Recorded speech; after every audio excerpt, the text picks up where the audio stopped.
My fiance's Bachelorette instructions. No recording devices. What happens tonight dies tonight. I said, have your privacy. The private investigator hired had different instructions. What her parents saw at the rehearsal dinner made her dad cancel the wedding. The pie said it was the easiest $700 he ever made. So there I was, sitting on my own couch in my own apartment, feeling like I was about to get detention from the principal. Clara had that look, you know the one. The same expression my mom used to give me when she found out I'd been trading my lunch money for Pokemon cards. Except this time, instead of confiscating my holographic Charizard, my fiancée was about to lay down the law about her bachelorette party. Okay, babe, she said, settling into the cushions like she was preparing to deliver a State of the Union address. We need to talk about ground rules for this weekend. Her voice had that weird formal tone she only used when she was either really nervous or really hiding something. Kind of like when politicians start talking about the American people. You just know some sketchy stuff is about to go down. I leaned back, trying to look casual while my brain was already firing up the old paranoia engine. Ground rules? What is this, summer camp? I laughed, but she didn't crack even a tiny smile. Red flag number 1, folks. Clara laughs at everything. She once giggled at a funeral because the organist hit a wrong note. When Clara doesn't laugh at my jokes, something's definitely wrong with the universe. She clasped her hands together like she was praying, which was ironic considering what I'd find out later. No recording devices. No phones during the main activities. What happens at the bachelorette party stays at the bachelorette party. She paused, staring at me with those big blue eyes that used to make me forget my own name. Now they just looked, calculating. This is really important to me, okay? I need you to promise. I blinked. Twice. Because honestly, what kind of bachelorette party needs the same security protocols as a CIA black site operation? I mean, I've been to bachelor parties. Sure, we got rowdy. Maybe someone puked in a potted plant. And yeah, there might have been that incident with the mechanical bull and Jerry's dignity. But we never needed to sign non-disclosure agreements or surrender our phones like we were entering NORAD. Clara, I said, trying to keep my voice light and breezy. You're talking about your bachelorette party like you're planning to overthrow a small government. What exactly are you guys going to be doing that requires more secrecy than the Manhattan Project? She shifted uncomfortably, and I swear I could practically see the gears turning behind her eyes. It's not about what we're doing, she said, which is basically the universal way of saying it's totally about what we're doing. It's about privacy. Girl time. Sacred sisterhood stuff. You wouldn't understand. Sacred sisterhood stuff. Right. Because nothing says sacred like needing to confiscate everyone's phones. I nodded slowly, putting on my best understanding boyfriend face, while my internal alarm system was basically having a full-scale meltdown. Sure, babe. I get it. Girls need their space. But here's the thing about me. I'm not exactly what you'd call trusting by nature. Maybe it's because I grew up with 3 sisters who could lie about eating the last cookie while chocolate was still smeared on their faces. Maybe it's because I've watched enough true crime documentaries to know that the person saying, "Trust me," is usually the person you shouldn't trust. Or maybe it's just common sense. But when someone starts laying down rules that sound like they're straight out of Fight Club, my suspicious boyfriend's senses start tingling like Spider-Man's web shooters. Have your privacy, I said out loud, giving her my most supportive smile. Inside my head, though, I was thinking something completely different. You just convinced me to hire surveillance. See, Clara doesn't know this, but I have trust issues that run deeper than the Mariana Trench. Not because I'm some paranoid freak, but because I've been burned before. My ex-girlfriend Sarah once told me she was going to her grandmother's funeral and needed space to grieve. Turned out Grandma was alive, well, and living in Tampa, while Sarah was busy playing horizontal twister with her yoga instructor. So yeah, when my current fiancé starts talking about sacred sisterhood and phone confiscation, my inner detective gets really, really interested. That's when I remembered Marty. Marty Kowalski, retired NYPD detective turned private investigator. A guy who looks like he's been through 3 divorces and survived on nothing but gas station coffee and disappointment. I met him at my buddy Jake's divorce proceedings, where he was providing evidence that Jake's wife had been more interested in her personal trainer than her marriage. Marty had this gut that looked like he'd been storing evidence in there for decades, a face that looked like it had lost several arguments with a brick wall, and the kind of world-weary cynicism that made him really, really good at his job. I called him that night after Clara went to bed. "Marty? It's me, the guy from Jake's divorce thing. I need a favor." "What kind of favor?" His voice sounded like he'd been gargling gravel and cigarette smoke for about 40 years. "The kind that involves following my fiancée to her bachelorette party and making sure she's not doing anything that would, in our engagement." There was a pause, then a chuckle that sounded like a diesel engine starting up. "Kid, let me guess." She laid down some suspicious ground rules. "No phones, no recording devices. What happens there stays there. The whole 9 yards. The classic setup." I could practically hear him nodding. "You know what? This is going to be the easiest $700 I ever made. $700. That's what it costs to potentially save myself from marrying someone who might be treating her bachelorette party like an audition for cheaters." I did the math in my head. $700 versus a lifetime of marriage to someone who might be lying to my face. Seemed like a pretty good investment. "Deal," I said. "But Marty, if nothing happens, if she really is just having innocent fun with the girls, then you wasted $700 and you can sleep easy for the rest of your life," he finished. "But if something does happen, well, you just saved yourself a mortgage payment and about a decade of therapy sessions." Hard to argue with that logic. As I hung up the phone, I felt this weird mix of guilt and anticipation. Part of me felt like I was betraying Clara's trust, but then again, if you need to establish rules that would make the NSA proud, maybe trust was already off the table. And honestly, if she was being honest about everything, then Marty would come back with footage of Clara and her friends doing face masks and singing karaoke off-key. I'd be out $700, but I'd also be marrying someone who deserved my trust. If she wasn't being honest, well, then $700 was about to become the best money I'd ever spent. Either way, this was going to be interesting.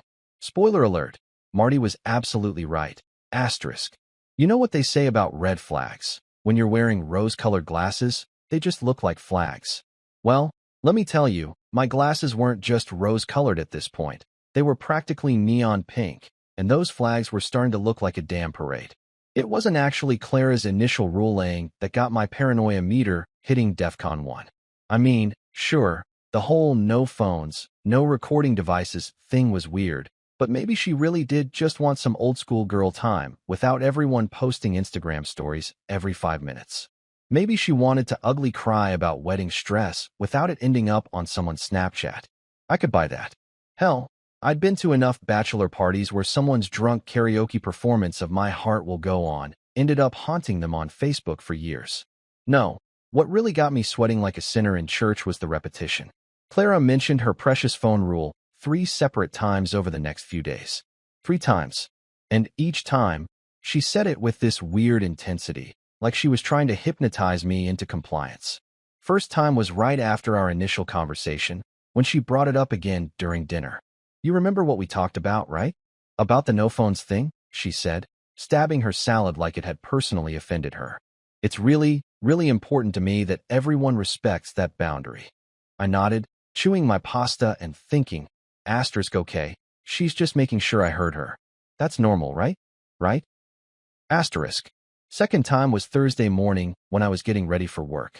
She cornered me in the bathroom while I was brushing my teeth, which should have been my first clue that this wasn't a casual conversation.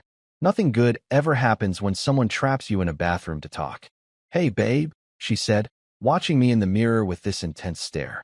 "You're not going to, try to crash the party or anything, are you?" Because the girls are really serious about the no outside interference policy. I spat out my toothpaste and turned to look at her. "Clara, why would I crash your bachelorette party?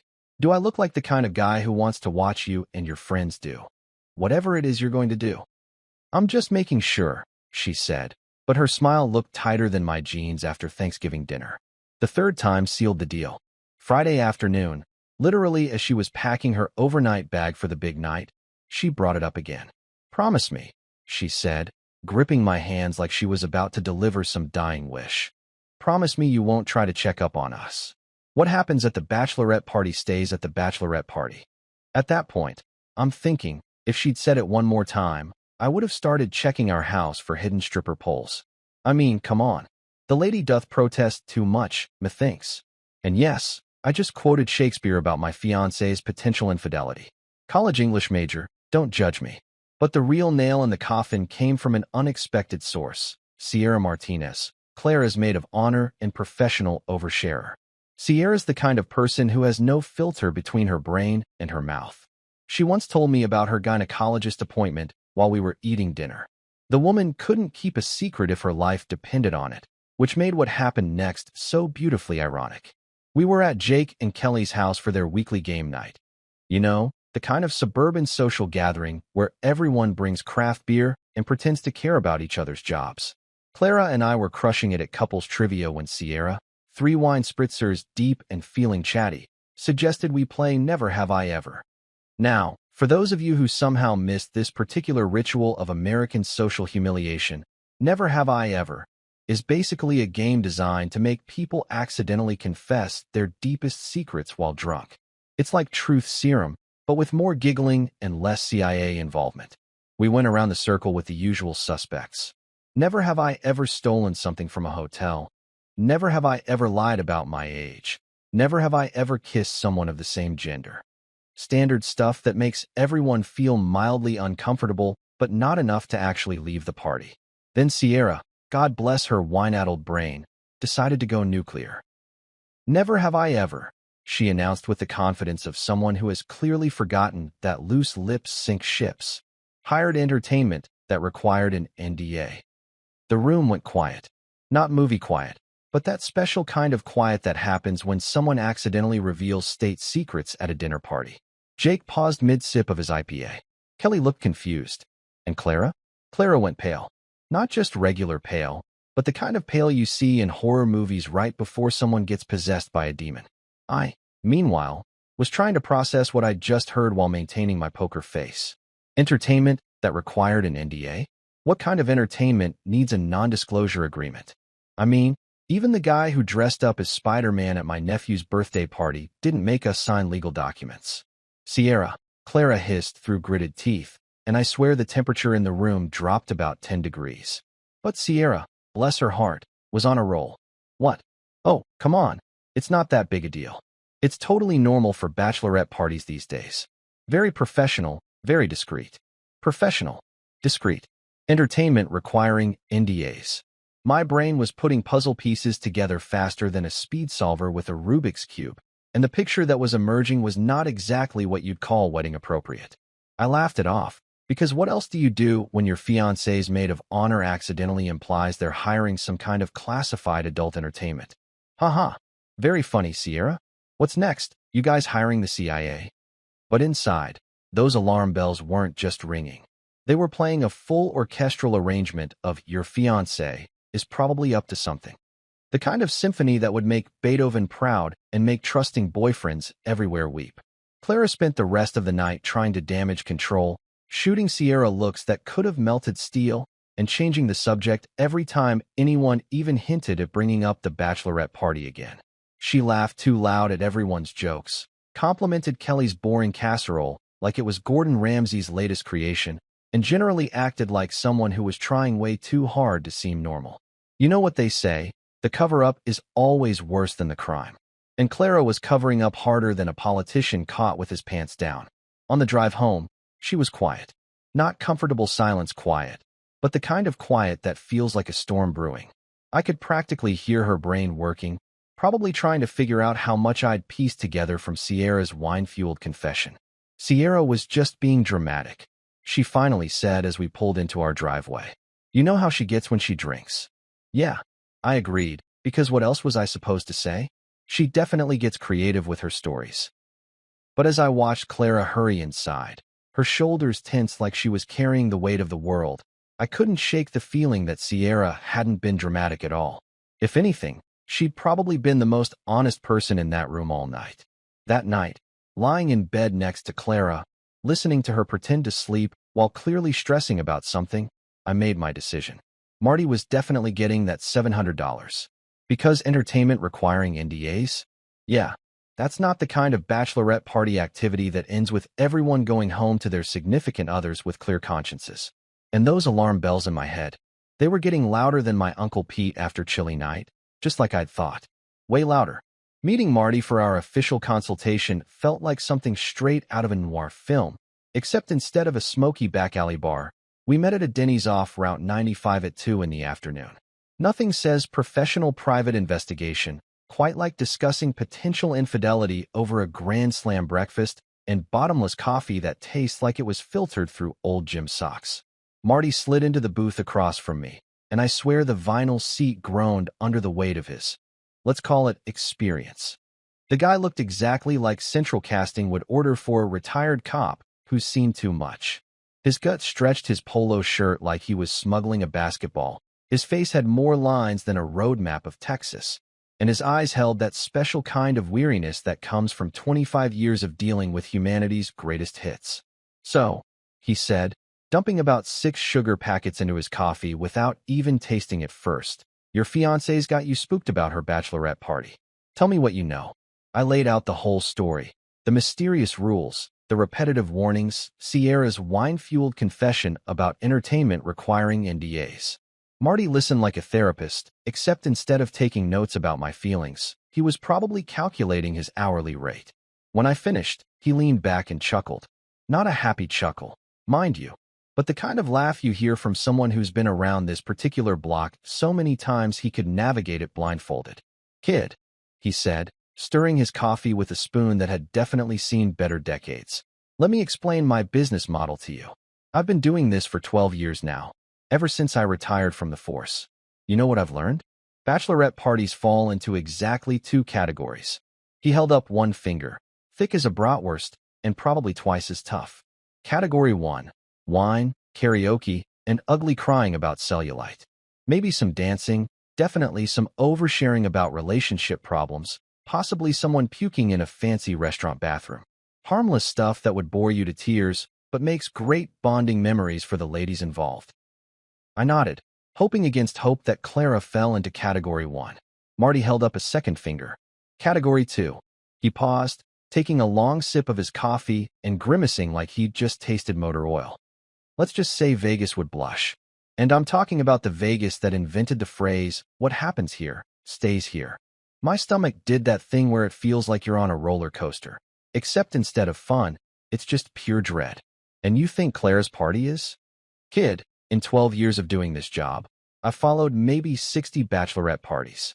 You know how many required the guests to surrender their phones and sign NDAs? I shook my head, pretty sure I didn't want to know the answer. Exactly 0 of the Category 1 parties, he said, digging into a stack of pancakes that could have fed a small village. But every single Category 2 party, they all had rules tighter than Fort Knox. No phones, no recording devices, no outside contact. Hell, I once followed a party where they made everyone put their phones in a lockbox and sign actual paperwork. What happened at that one? I asked, though part of me really didn't want to know. Marty's expression got darker than his coffee.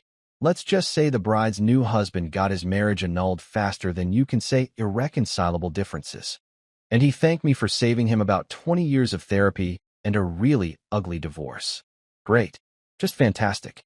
My fiancé was potentially following the playbook of women who'd ended up in annulled marriages. But here's the thing, Marty continued, apparently not noticing that I was having a small existential crisis over my hash browns. Even if nothing happens, and I mean nothing, you're still going to sleep better at night. Because right now, you're sitting here wondering if the woman you're about to marry is planning to cheat on you at her own bachelorette party. That's not exactly the foundation for marital bliss, you know? He had a point. The past week had been torture. Every time Clara smiled at me, I wondered if it was guilt. Every time she kissed me goodbye, I wondered if she was practicing for someone else. Every time she mentioned the party, I felt like I was being fed a line of bull so thick you could pave a highway with it. So here's my professional recommendation, Marty said, pointing at me with a fork loaded with syrup-soaked pancake. You pay me $700. I follow your fiancée and her merry band of bridesmaids to whatever den of iniquity they've chosen for their sacred sisterhood ritual. I document everything with more precision than a NASA mission. And then you know, one way or the other. And if nothing happens, then you wasted $700, but you can walk down that aisle knowing your wife-to-be is exactly who you think she is. $700 for peace of mind? That's cheaper than most people spend on wedding cake, and it'll last a hell of a lot longer. And if something does happen? Marty's smile was grim, but somehow reassuring. Then you just saved yourself from making the biggest mistake of your life. Think about it. What's $700 compared to a lifetime of wondering if you can trust your spouse? What's $700 compared to finding out 6 months into your marriage that your wife's idea of girls' night involves activities that would make a sailor blush? I sat there, staring at my eggs Benedict and thinking about the math. $700 versus potentially decades of marriage to someone who might be lying to my face about the most basic level of fidelity. $700 versus the cost of a divorce if I found out later that Clara wasn't exactly the angel I thought she was. Plus, Marty added, apparently sensing my internal calculation, I guarantee my work. If I miss something important, if I don't get clear evidence one way or the other, you don't pay. I've been doing this long enough to know when I've got a clear picture and when I don't. That sealed it. I pulled out my wallet and counted out $700 in cash, feeling like I was either making the smartest decision of my life or paying someone to destroy my relationship. Maybe both. Deal, I said, sliding the money across the table. But Marty? If nothing happens, if she really is just having innocent fun, then you'll have learned that your fiancée is exactly who you hope she is, and you can feel good about marrying her, he finished. But if something does happen, well, you just saved yourself a mortgage payment and about a decade of therapy sessions. As Marty pocketed the cash and shook my hand with a grip that could have crushed walnuts, I felt this weird mix of relief and terror. Relief because I was finally going to know the truth, one way or another. Terror because, well, I was finally going to know the truth. Friday night, I said. She's leaving around 7. I'll be ready, Marty nodded. And kid? Try not to act suspicious between now and then. Just be normal, whatever normal looks like for you too. Normal, right? Because there's nothing normal about hiring a private investigator to follow your fiancée to her bachelorette party. But then again, there's nothing normal about requiring NDAs for girls' night out, either. As I walked back to my car, I couldn't help but think, this is either going to be the easiest $700 Marty ever made, or the best $700 I ever spent. Spoiler alert, it was both. Friday night played out like a scene from a sitcom where the husband pretends everything's normal while secretly losing his mind. Clara got all dolled up in this little black dress that probably cost more than my monthly car payment, complete with a sparkly bride-to-be sash that made her look like she was competing in some twisted beauty pageant. She spent about 2 hours getting ready, which should have been my first clue that this wasn't your typical wine and face masks kind of evening. You look amazing, I told her, and I meant it. Clara always looked good, but that night she looked like she was getting ready for something special. Really special. The kind of special that makes your stomach drop when you realize your fiancé doesn't usually put that much effort into girls' night. She kissed me goodbye with this weird intensity, like she was either really going to miss me or really guilty about something she was about to do. I love you, she said, staring into my eyes with the kind of sincerity that probably would have made me cry if I wasn't busy wondering whether she was lying through her perfectly glossed lips. Love you too, babe. Have fun with the girls. And then she was gone, leaving behind a cloud of expensive perfume and my rapidly escalating anxiety. I spent the next few hours pacing around our apartment like a caged tiger, trying to watch Netflix and failing miserably because my brain kept conjuring up increasingly horrible scenarios about what Clara might be doing. I barely slept. Every time I closed my eyes, I pictured Marty crouched behind some bush with night vision goggles, documenting whatever the hell was happening at my fiancé's bachelorette party. By morning, I felt like I'd been hit by a truck driven by my own paranoia. Saturday morning couldn't come fast enough. Marty had texted me at around 11. Coffee shop on 5th Street. 1 hour. Bring tissues. The tissues comment made my blood pressure spike to levels that probably required medical intervention, but I hauled myself out of bed and drove to meet my fate. The coffee shop was one of those hipster places where they charge $8 for coffee that tastes exactly like the stuff you can make at home, except with more attitude and less actual caffeine. Marty was already there when I arrived, sitting in a corner booth and looking like he'd rather be anywhere else in the world. His expression was somewhere between sympathetic and "this is why I drink." "Kid," he said as I sat down, "I'm really sorry about what I'm about to show you." My heart started doing this thing where it felt like it was trying to escape through my throat. That bad, huh? He nodded grimly and slid a USB drive across the table like we were in some kind of spy movie. Except instead of government secrets, this little device contained footage that was about to blow up my entire life. Thanks for the easy $700, though. I stared at that USB like it was a hand grenade with the pin pulled out. Part of me wanted to grab it and run straight home to see what was on it. Another part of me wanted to throw it in the nearest trash can and pretend this whole thing had never happened. But the biggest part of me, the part that had been slowly going insane for the past week, needed to know. How bad are we talking? I asked, though I was pretty sure I didn't want the answer. Scale of 1 to 10? Your fiancée just scored herself a solid 11. I plugged the USB into my laptop right there in the coffee shop, because apparently I'm a glutton for punishment and couldn't wait until I got home to have my heart ripped out and fed to me with a side of betrayal. The footage started innocently enough. There was Clara and her crew, Sierra, her sister Jenny, and a couple of other bridesmaids whose names I could never remember, walking into what looked like a pretty upscale hotel. Everyone was giggling and carrying on like they were heading to a slumber party. Clara looked happy, relaxed, totally normal. For about 30 seconds, I thought maybe Marty had been wrong. Maybe this really was just going to be boring footage of women drinking wine and talking about their feelings. Then the footage jumped to later that night, and my world went completely off the rails. There was Clara, my Clara, in that same little black dress, wearing her little bride-to-be sash like some kind of twisted badge of honor, locked in what could only be described as a full-contact make-out session with a guy who looked like he'd stepped off the cover of one of those romance novels my sister was always reading. This dude had more muscles than an anatomy textbook and probably fewer brain cells than my nephew's goldfish. But wait, it gets worse. Sierra was in the background acting like some kind of deranged cheerleader, literally yelling encouragement like this was a sporting event. Get it, girl? Last night of freedom, she was shouting, pumping her fist in the air like Clara had just scored a touchdown in the Infidelity Olympics.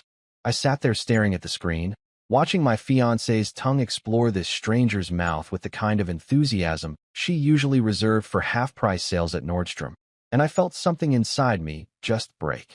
Not dramatically, not with a big emotional explosion, but more like a light switch being turned off.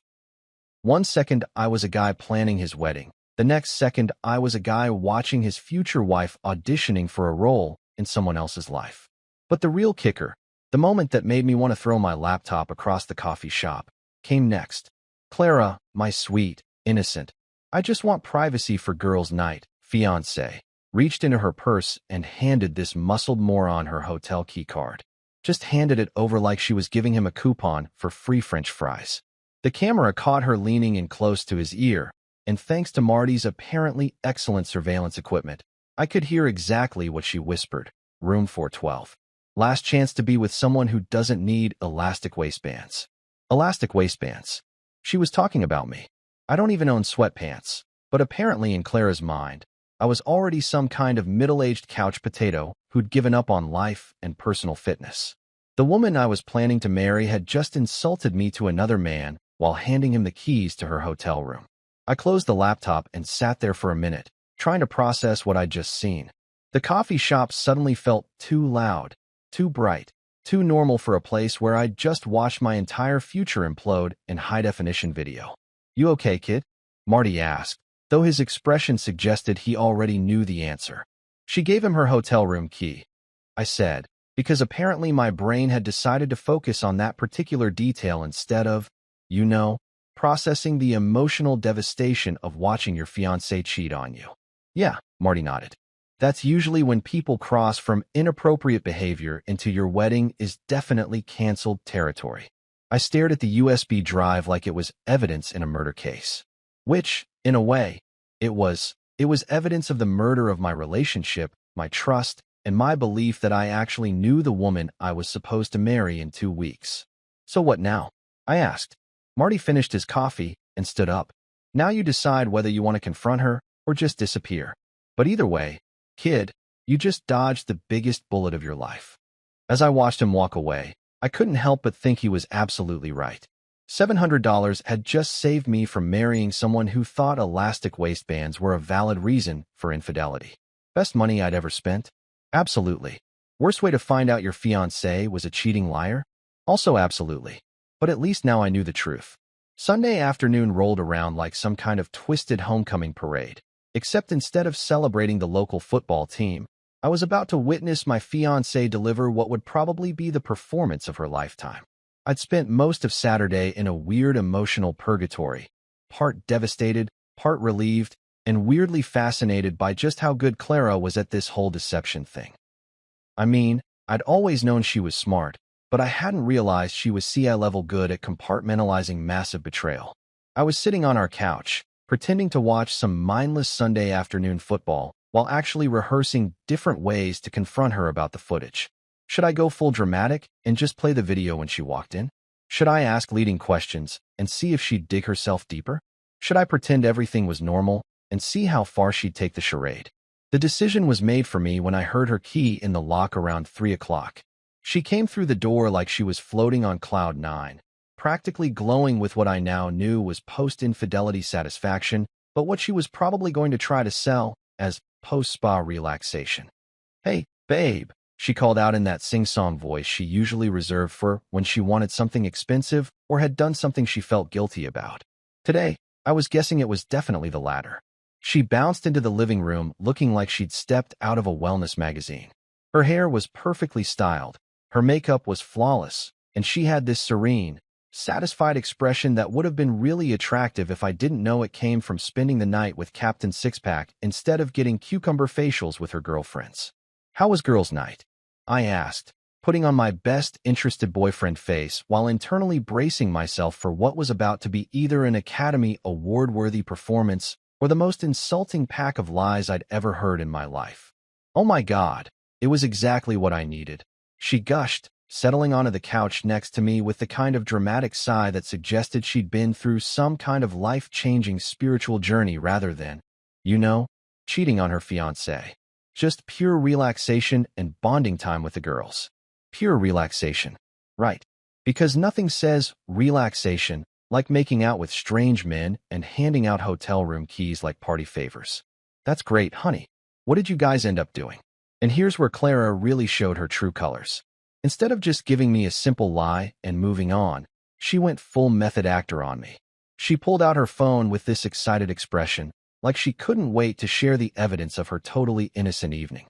"Look," she said, scrolling through her photos with the enthusiasm of someone showing off vacation pictures. "We got matching spa pajamas and took the cutest pictures before the whole no phones rule kicked in." She showed me a series of photos that were clearly staged specifically for this moment. There was Clara and all her bridesmaids in matching silk pajamas, holding up face masks and giving exaggerated spa poses. Everyone looked perfectly innocent and wholesome, like they were about to spend the evening braiding each other's hair and talking about their feelings. The level of premeditation was honestly impressive in a really disturbing way. These women hadn't just decided to cheat. They'd planned a complete cover story, complete with photographic evidence. They'd basically created a whole false timeline of events, like they were running some kind of criminal enterprise instead of just having a bachelorette party. "Wow," I said, looking at the photos and marveling at just how normal everyone looked. "You guys really went all out with the spa theme." "Sierra's idea," Clara said, which was probably the first true thing she'd said since walking through the door. She thought it would be fun to document the before shots, before we all looked like swollen messes from the facial treatments. Facial treatments. I had to bite the inside of my cheek to keep from laughing. The only facial treatment Clara had gotten involved significantly more tongue action than your typical spa experience. "And then what?" I asked, because apparently I'm a masochist who enjoys watching people lie directly to my face. "Well, after we took the pictures, we all put our phones away like we planned. No distractions, just pure girl time." She curled up against me, resting her head on my shoulder with this contented sigh that made my skin crawl. "We did face masks, got massages, talked about life and relationships and wedding stress. It was exactly what I needed to center myself before the big day." The big day? Our wedding. The wedding that was supposed to happen in less than 2 weeks. The wedding she was apparently still planning to go through with, despite having spent the previous night auditioning for the role of someone else's girlfriend. "Sounds perfect," I managed to say, while thinking about how she'd looked whispering sweet nothings about elastic waistbands into Mr. Universe's ear. It really was. She looked up at me with those big blue eyes that used to make me forget my own name, and for just a second, I almost believed her. Almost. You know what the best part was? What's that? Just remembering how lucky I am to have you. All the girls were talking about their relationship problems, and I realized I don't have any of that drama. I get to marry my best friend in 2 weeks. Best friend.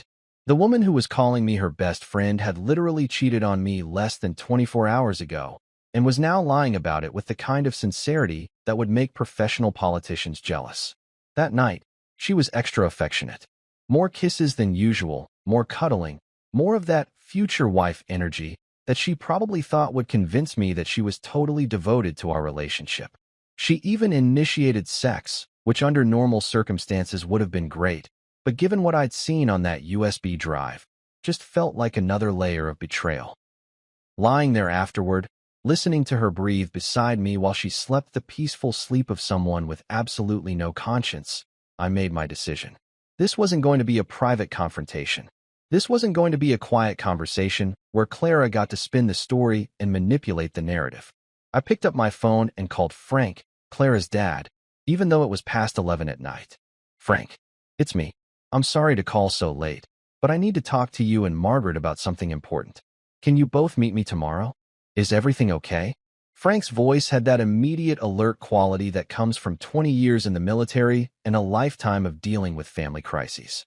No, I said, looking at Clara's peaceful, lying face in the dim light from our bedroom window. Everything is definitely not okay, but it will be. The next day, I sat in Frank and Margaret's living room with my laptop open, watching two people who'd raised Clara with love and values realize that their daughter had turned into someone they didn't recognize. Margaret cried. Actual tears, the kind that come from deep disappointment and the realization that someone you love has made choices that go against everything you taught them. Frank's reaction was more controlled, but somehow more terrifying. His jaw got that granite look that probably made enemy soldiers reconsider their life choices back in his army days. The wedding's off, he said after watching the footage twice, his voice quiet but absolutely final. But we're not going to cancel it quietly. He looked at me with the kind of respect I'd never seen from him before. She wants to lie to everyone, including you? Fine. But she's going to find out what happens when you try to play games with people who don't appreciate being played. What are you thinking? I asked. Frank's smile was grim, but somehow reassuring. Rehearsal dinners in 5 days. She wants theater? Let's give her theater. That's when I knew Clara had picked the wrong family to mess with. Frank wasn't just disappointed. He was strategically angry. And strategically angry Frank was about to become Clara's worst nightmare. The next few days were going to be very interesting. You know how they say guilty people overcompensate? Well, Clara turned overcompensation into an Olympic sport over the next few days. I'm talking about a performance so over the top that if she'd been auditioning for a role as world's most devoted fiancé, she would have been told to dial it back about 70%. Monday morning, I woke up to the smell of actual breakfast being cooked in our kitchen. Not microwaved oatmeal or toast grabbed on the way out the door. I'm talking full-scale bacon, eggs, pancakes, the whole 9 yards. This from a woman who usually considered popping a bagel in the toaster to be gourmet cooking. I stumbled into the kitchen, still half asleep and wondering if I'd somehow entered an alternate dimension where Clara had been replaced by Martha Stewart's younger, more domestic sister.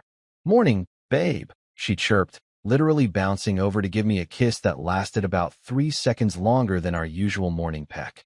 "I made your favorite breakfast." My favorite breakfast. I looked at the spread she'd laid out on our dining table, the table we usually only used for storing mail and my laptop, and realized she'd somehow managed to recreate the exact meal my mom used to make me on special occasions. Blueberry pancakes with real maple syrup, crispy bacon that wasn't burned for once, and eggs over easy that were actually cooked properly instead of resembling rubber. "This looks amazing," I said, because what else do you say when your cheating fiancé is suddenly channeling Julia Child? "What's the occasion?" "Do I need an occasion to spoil my future husband?" she asked, batting her eyelashes in a way that would have been cute if I didn't know she'd been practicing those same moves on Mr. Sixpack less than 48 hours earlier. The next few days followed the same pattern. Tuesday, She showed up at my office during lunch with my favorite sandwich from that deli across town. The one that's a 20-minute drive in good traffic and requires her to take time off work to get to. Wednesday, she surprised me with tickets to a baseball game. Even though she usually complains that baseball is about as exciting as watching paint dry in slow motion. Thursday was when things got really weird. I came home to find our apartment had been transformed into something out of a romantic comedy. Candles everywhere, soft music playing, the scent of whatever expensive perfume she only wore on special occasions filling the air. Clara emerged from the bedroom wearing this little black dress that definitely wasn't part of her usual post-work wardrobe, carrying 2 glasses of wine and looking like she'd stepped off the cover of some relationship magazine. "What's all this for?" I asked, genuinely curious about what kind of performance I was about to witness. "I just realized how close we are to the wedding," she said, setting down the wine glasses and wrapping her arms around my neck.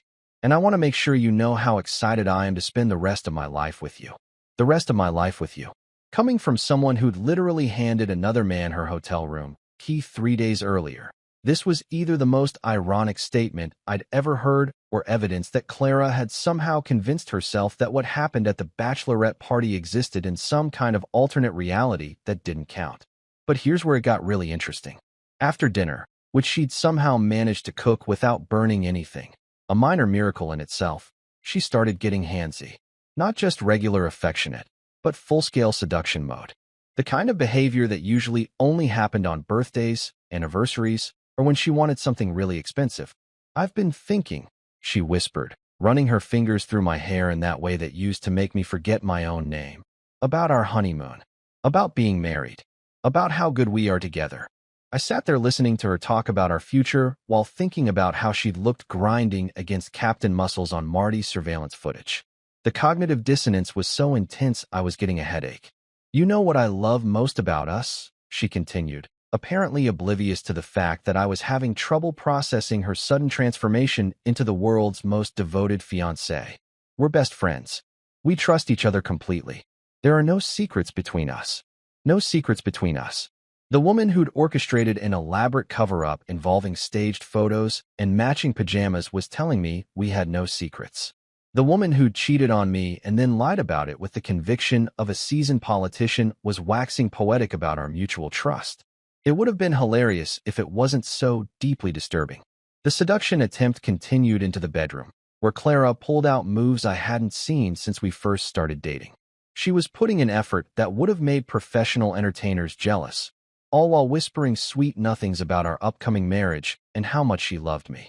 Lying there afterward, watching her curl up against me with this satisfied, contented expression, I couldn't help but think, funny how cheaters get so romantic right after an affair. It's like guilt is nature's Viagra. Friday morning brought more of the same treatment. Coffee made exactly how I like it, my favorite shirt laid out for me, and a goodbye kiss that lasted long enough to make me wonder if she was trying to erase the memory of kissing someone else. "I can't wait to see you at the rehearsal dinner tonight," she said, straightening my tie with the kind of wifely attention she usually reserved for special occasions. "I'm so excited for everyone to celebrate us." Celebrate us. If only she knew that the rehearsal dinner was going to be less celebration and more public execution. But here's what really got me. Throughout this entire week of sudden domestic bliss, Clara never once seemed genuinely remorseful. She seemed guilty, sure, but not in a "I'm sorry for what I did" way. More in a "I hope I don't get caught" way. Every extra kiss, every special meal, every romantic gesture felt like a calculated move in some game she was playing rather than genuine affection. It was like watching someone try to cover up a crime by being extra nice to the witnesses. The motivation wasn't love, it was damage control. By Friday afternoon, I was actually looking forward to the rehearsal dinner. Not because I was excited about our wedding. That ship had sailed the moment I watched Clara swap spit with a stranger, but because I was genuinely curious to see how she'd react when her carefully constructed world of lies came crashing down around her. I spent the day pretending to be excited about the evening ahead, while secretly texting Frank updates about Clara's behavior. Her transformation into the perfect fiancé was so dramatic that even her own father was amazed when I described her sudden domestic goddess act. "She's really pulling out all the stops," I texted him. "Too bad it's too little, too late," he replied. See you tonight. As I got dressed for what was supposed to be our rehearsal dinner, but was actually going to be the most spectacular relationship implosion in recent family history, I couldn't help but smile. Clara had spent the week trying to convince me she was the perfect woman for me. Tonight, she was going to find out that sometimes being perfect isn't enough when you've already proven you're anything but. The irony was almost poetic. She'd worked so hard to make me believe she was devoted to our relationship. She'd forgotten that I already knew exactly how devoted she really was. And in about 2 hours, everyone else would know too. Walking into Bella Vista, the fancy Italian restaurant Frank and Margaret had booked for our rehearsal dinner, felt like entering the set of a disaster movie about 5 minutes before everything goes completely to hell. You know that moment in horror films where the audience is screaming, "Don't go in there," at the screen? Yeah, that was me. Except I was the one walking straight into the carnage, and I was actually looking forward to it. The place was gorgeous. White tablecloths, soft lighting, the kind of ambience that usually costs about $50 per person before you even look at the wine list. Frank and Margaret had really gone all out, which made what was about to happen feel even more dramatically appropriate. If you're going to publicly destroy someone's life, you might as well do it somewhere with good bread and professional waitstaff. Clara arrived looking absolutely stunning in this emerald green dress that probably cost more than most people's monthly rent. She'd clearly spent hours getting ready, and the result was magazine cover perfection. Hair styled like she'd just stepped out of a salon, makeup applied with artistic precision, jewelry chosen to complement the dress without being too flashy. She looked like every man's dream of the perfect wife-to-be. Too bad she'd already auditioned for the role of someone else's mistress. The guest list was about 40 people, both sides of the family, wedding party members, close friends who'd been invited to witness what they thought would be a celebration of our upcoming marriage. Everyone was dressed up, chatting happily, completely unaware that they were about to witness what would probably become legendary family dinner conversation for decades to come. I played my part perfectly, greeting people with the appropriate level of excitement, accepting congratulations with just the right amount of humble happiness. Clara was doing the same, working the room like a seasoned politician, hugging relatives, complimenting dresses, being the picture-perfect bride-to-be. We even posed for pictures together, smiling like we were living some kind of fairy tale romance instead of a psychological thriller. "You two look so happy," my Aunt Linda gushed at one point, snapping photos of us with the dedication of a paparazzi photographer. "I can just feel the love between you." The love. Right. If only she knew that the only thing I was feeling was anticipation for the moment when Clara's entire world imploded in front of 40 witnesses. Frank had been working behind the scenes all week, and I had to admire his military precision in planning this operation. He'd coordinated with the restaurant's AV system, prepared the footage, even timed everything to happen right after the salad course, but before the main entree. The man approached public humiliation with the same strategic planning most people reserve for actual military campaigns. When it came time for toasts, Clara stood up first, raising her champagne glass with the grace of someone who'd been practicing this moment in the mirror. The entire room fell quiet, everyone turning their attention to the glowing bride-to-be who was about to give what she thought would be a heartfelt speech about love and commitment. "I just want to thank everyone for being here tonight," she began, her voice carrying that perfect mix of emotion and composure that would have made a public speaking coach proud. Looking around this room at all the people we love, I'm reminded of how blessed we are to have such amazing family and friends supporting us. Murmurs of agreement rippled through the crowd. Someone in the back, probably my cousin Mike, shouted, "Hear, hear," like we were in some kind of Victorian novel. "Tomorrow, I get to marry my best friend," Clara continued, looking directly at me with those big blue eyes that still managed to make my heart skip a beat, even though I now knew they belonged to a world-class liar. "I get to promise forever to the man who knows me better than anyone else in the world. The man who knows me better than anyone else." The irony was so thick you could have served it as dessert. "To forever love," she concluded, raising her glass higher. The applause was enthusiastic and genuine. Everyone clinked glasses, took sips of champagne, and settled back into their seats with those satisfied expressions people get when they witness what they think is true romance. For about 30 seconds, it was exactly what a rehearsal dinner toast should be: heartfelt, romantic, and celebratory. Then Frank stood up. "That was beautiful, Clara," he said, his voice carrying that particular tone of authority that comes from decades of commanding respect. "Now I'd like to share something with everyone. A little video montage I put together to celebrate Clara's journey to this moment." I watched Clara's face carefully as her father moved toward the front of the room where the restaurant's projection screen had been set up. She looked curious but not concerned, probably thinking this was going to be one of those embarrassing but sweet parental tributes featuring baby photos and graduation pictures. The video started exactly as she expected.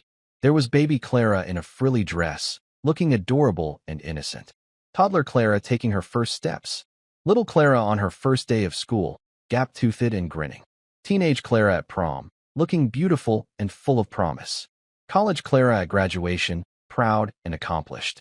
Everyone was smiling, making those collective sounds that audiences make during heartwarming family videos. Clara was beaming, clearly touched by her father's tribute, and probably thinking this was exactly the kind of sweet, traditional moment she'd been hoping for. Then the music changed. The sweet, nostalgic melody that had been playing behind the childhood montage shifted to something more ominous. The screen flickered, and suddenly we were looking at security footage from a hotel hallway, complete with timestamp and date. Last Saturday night. The room went dead silent. Not just quiet, but that special kind of silence that happens when 40 people simultaneously realize they're witnessing something they definitely weren't supposed to see. There, in high-definition clarity, was Clara in her Bachelorette party outfit, making out with Mr. Sixpack like her life depended on it. The audio was crystal clear too, so everyone could hear Sierra's drunken cheering in the background, and, even worse, Clara's whispered comment about elastic waistbands. The collective gasp from the audience sounded like air being sucked out of a vacuum chamber. Forks froze halfway to mouths. Wine glasses hovered in midair. Someone's grandmother audibly whispered, "Oh my stars," in that scandalized tone usually reserved for particularly shocking daytime television. Clara went from glowing bride-to-be to deer in headlights in about 2 seconds flat. "Turn it off," she screamed, jumping up from her chair so fast she knocked over her water glass. "This is fake. This isn't real." But the video kept rolling. Hotel hallway footage, Clara handing over her room key, the whole sordid timeline of events playing out for 40 horrified dinner guests like some kind of twisted reality show. Frank's voice cut through the chaos with military precision. "Ladies and gentlemen, I regret to inform you that tomorrow's wedding has been canceled. My daughter has disgraced herself and our family. Full refunds will be processed for anyone who made travel arrangements." I just sat there, calmly sipping my wine like it was sweet tea on a summer afternoon, watching my ex-fiance's life explode in real time. For once in this entire relationship, I wasn't the punchline of the joke. I was just the guy who'd been smart enough to hire Marty. You know what they say about storms? It's not the initial lightning strike that gets you. It's all the flooding that comes afterward. Well, Saturday morning after the rehearsal dinner from hell, the floodgates of drama officially opened, and Clara was about to find out what it's like to drown in the consequences of your own actions. I woke up to my phone buzzing like it was having a seizure. 17 missed calls, 43 text messages, and enough voicemails to fill a small novel. Most of them were from Clara, and the evolution of her messages throughout the night read like the 5 stages of grief compressed into digital format. 12:47 a.m. Please call me. We need to talk. 1:15 a.m. I can explain everything. It's not what it looked like. 1:52 a.m. You're being ridiculous. People make mistakes. 2:33 a.m. This is all your fault for not trusting me. 3:18 a.m. You'll die alone and miserable, you pathetic loser. Ah yes, the classic progression from "please forgive me" to "you're a worthless human being." Very Hallmark Channel. Very predictable. Very Clara. I could practically set my watch by how quickly she'd gone from victim to villain in her own mind. The voicemails were even better. She'd left them throughout the night, each one more unhinged than the last. The first few were tearful apologies where she claimed she'd been drunk and it didn't mean anything. By voice message number 8, she was screaming about how I'd violated her privacy and destroyed her reputation. By the final message, recorded at nearly 4 in the morning, she was slurring her words and calling me names that would make a sailor blush. But Clara's meltdown was just the opening act of this particular shit show. Sierra, her loyal maid of honor and professional accomplice, had also been busy overnight. Apparently, she decided that the best defense was a good offense, because my phone was full of messages from her too. "You're disgusting for recording private moments." One text read, "There's such a thing as girl code, and you violated it." Girl code. Apparently, girl code now included covering up infidelity and lying to your friends' fiancés. Who knew? I replied with a screenshot of the audio where Sierra could be heard encouraging Clara to get tested results from the entertainment, a charming little detail that implied this wasn't their first rodeo with questionable bachelorette party activities. Sierra blocked me faster than a telemarketer hangs up on the do not call registry. By 10 o'clock Saturday morning, I was already getting calls from mutual friends who'd heard about the dinner disaster through the gossip grapevine. The story was spreading through our social circle with the speed and accuracy of a game of telephone played by drunk teenagers. "Dude, is it true Clara cheated on you at her bachelorette party?" my buddy Jake called to ask. "Not just cheated," I told him. "She gave the guy her hotel room key and then came home and lied about it for a week while cooking me elaborate breakfasts." Holy shit. That's actually kind of impressive in a really twisted way, right? The level of premeditation was honestly remarkable. But the real entertainment came Monday morning when Clara decided to take her show on the road. Apparently, spending the weekend spiraling in her apartment wasn't dramatic enough, so she decided to launch a full-scale damage control campaign at her office. I heard about this secondhand from my friend Rachel, who works in the same building as Clara's marketing firm. According to Rachel, Clara had spent Monday morning telling anyone who would listen that I was an abusive, controlling fiancé who'd been stalking her and violating her privacy. "She's telling people you hired someone to follow her because you're paranoid and possessive," Rachel texted me. "She's playing the victim card pretty hard." The victim card. Of course she was. Because nothing says victim like cheating on your fiancé and then lying about it while planning an elaborate cover-up involving staged photographs and matching pajamas. But here's the thing about trying to control a narrative in the age of social media.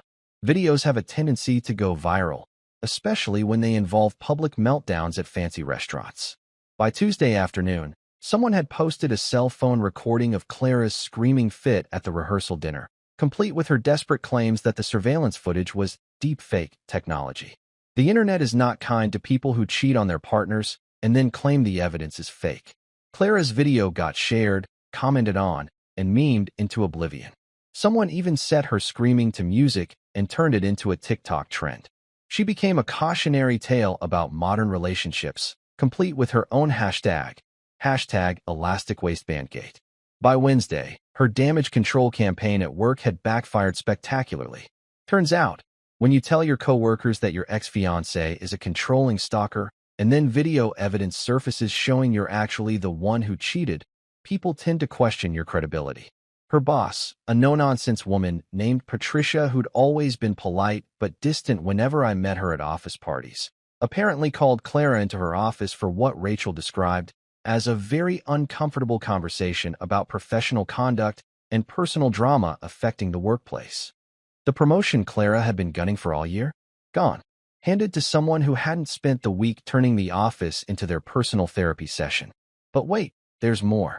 Because Clara wasn't content to just destroy her professional reputation, she decided to go for broke and take down her personal relationships too. Thursday brought the news that she'd shown up at my gym, apparently hoping to confront me in public and continue her campaign of painting herself as the wrong party. Unfortunately for her, I'd been expecting this kind of behavior and had already given the staff a heads up about potential drama. Yeah, she came in around noon. Tony, one of the trainers, told me later. Started yelling about how you were spreading lies about her. We had to ask her to leave when she started screaming at other members.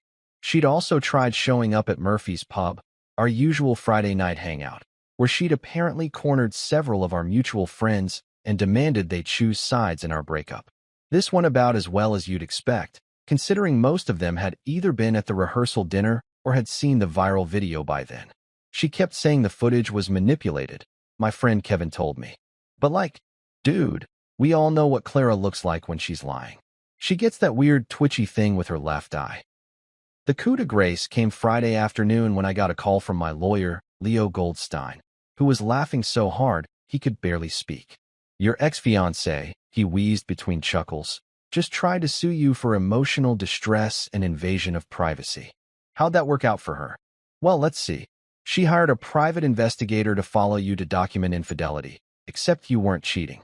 You hired a private investigator to follow her to document infidelity, and she was cheating. Her case got thrown out faster than yesterday's newspaper, and now she has to pay your legal fees. I had to sit down for that one. Wait, so she has to pay me for the privilege of trying to sue me for catching her cheating? Congratulations, Leo said, still chuckling. You just got paid to dump your fiancé.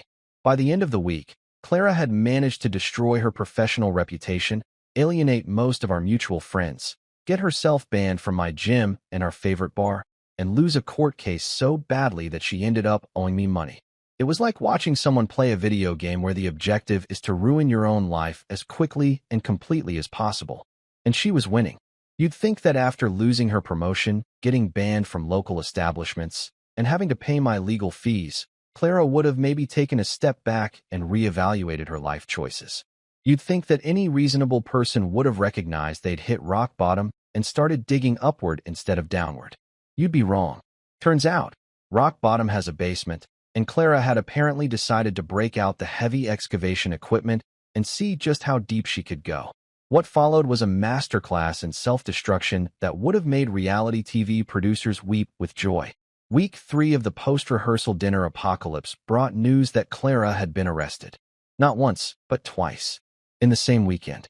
The first arrest happened Friday night at a trendy downtown bar called Mystique, where she'd apparently decided to celebrate her newfound freedom by getting absolutely wasted and starting a fight with another woman who'd made the mistake of looking at her wrong. According to the police report, Clara had thrown a Cosmopolitan at some poor innocent bystander and then tried to climb over the bar to get at the bartender when he refused to serve her another drink. She kept screaming about how everyone was against her and how her life was ruined by lies. The bartender told the local news, because of course this made the news. She said something about elastic waistbands, which honestly made no sense to anyone. Elastic waistbands.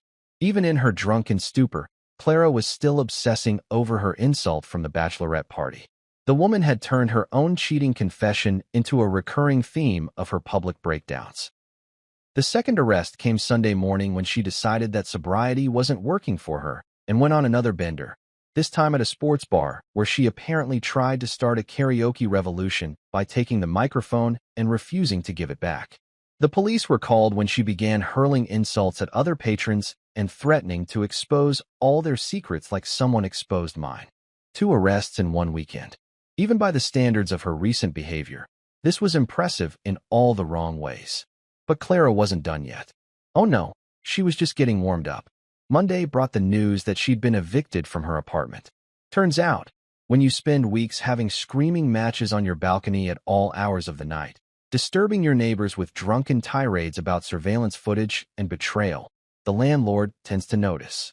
Especially when those same neighbors start filing noise complaints and threatening to break their own leases if something isn't done about the crazy lady in 4B.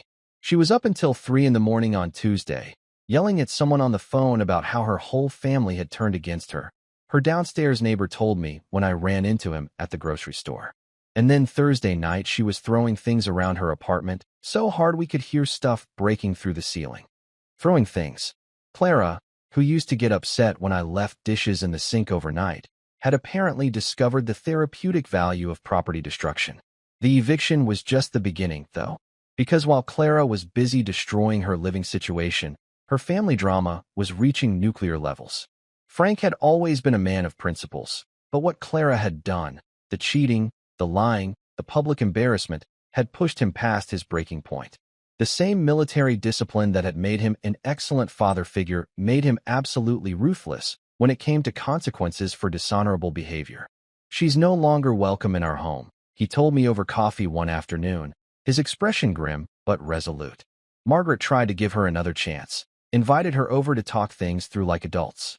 Clara showed up drunk, started screaming about how we'd all conspired against her, and threw Margaret's favorite vase at the wall. Margaret's favorite vase. The one she'd inherited from her grandmother, the one she'd treasured for 30 years. Clara had destroyed it in a fit of rage because her parents wouldn't enable her victim complex.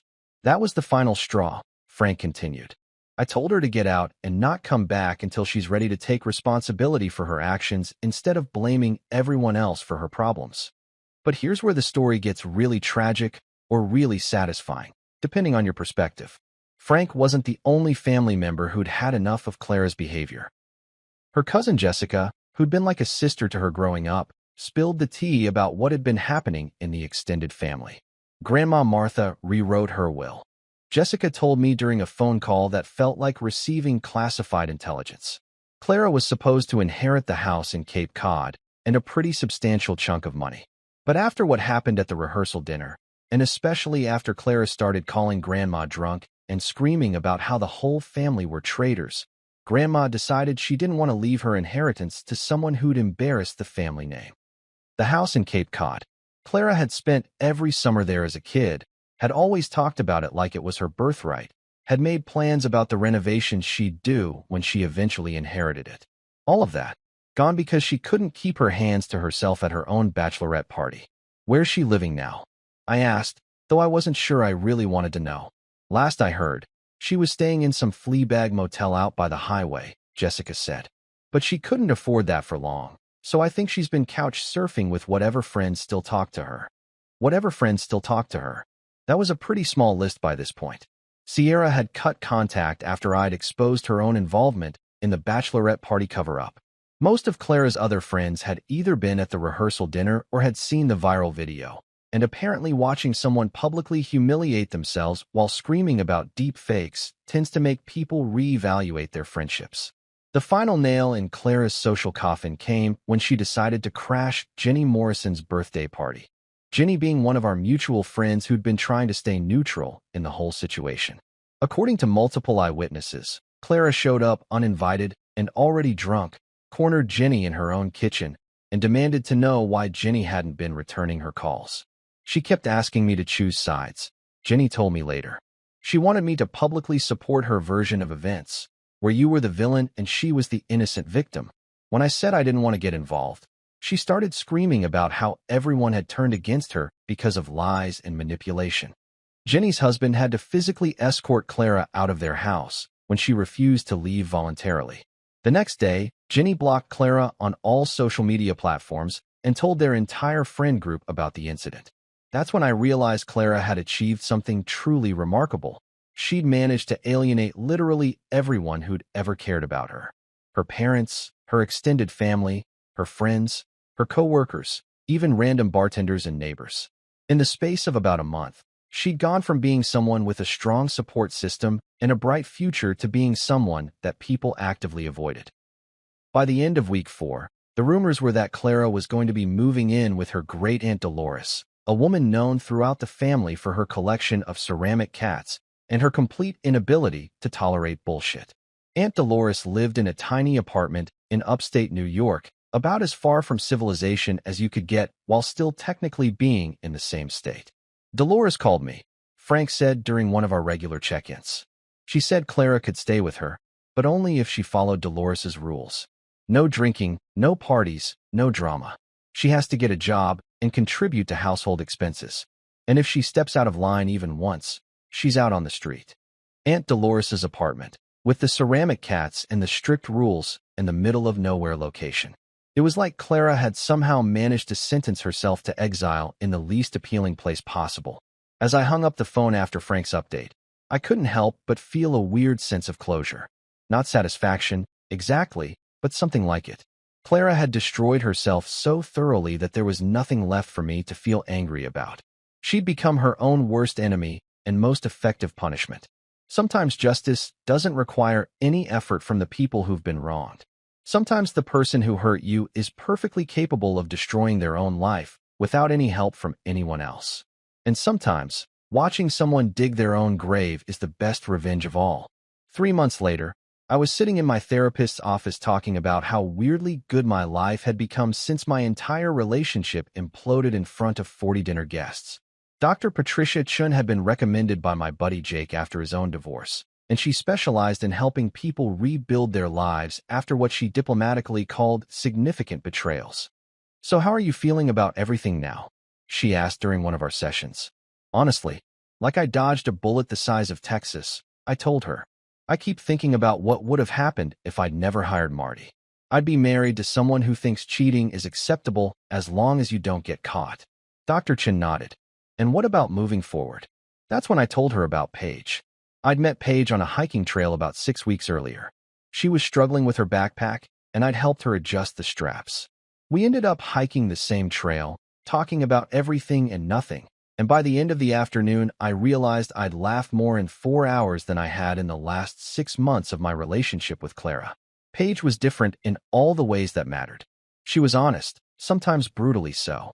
She was funny without being cruel. And most importantly, she could cook with actual spices instead of thinking salt was some kind of exotic seasoning adventure. She made me dinner last night, I told Dr. Chun. Real dinner, with herbs and flavors and everything. I didn't realize how much I'd missed eating food that actually tasted like something. The contrast was stark. Clara's idea of cooking had been opening a jar of marinara sauce and dumping it over overcooked pasta. Paige had made me chicken with rosemary and garlic that was so good I nearly proposed on the spot. Then I remembered how badly the last engagement had gone and decided to take things slower this time. I got a Christmas card from Frank and Margaret, I mentioned. They said I was the son they wished they had, and thanked me for showing them who their daughter really was before it was too late. That card had honestly made me tear up. Frank had included a handwritten note saying that watching me handle the whole situation with dignity had restored his faith that there were still decent men in the world. Margaret had added that she was sorry they'd raised someone who could hurt me the way Clara had. Meanwhile, Clara's exile to Aunt Dolores's cat-filled apartment had apparently become permanent. According to family gossip that filtered back through Jessica, Clara had been fired from 2 different jobs for showing up hungover and stirring up workplace drama with her victim complex. Aunt Dolores had laid down the law. No drinking, no partying, no bringing shame on the family name. And Clara was apparently struggling with all 3 rules. Last I heard, she was working at a gas station and living under house arrest with a 70-year-old woman who collects ceramic figurines and watches Jeopardy reruns.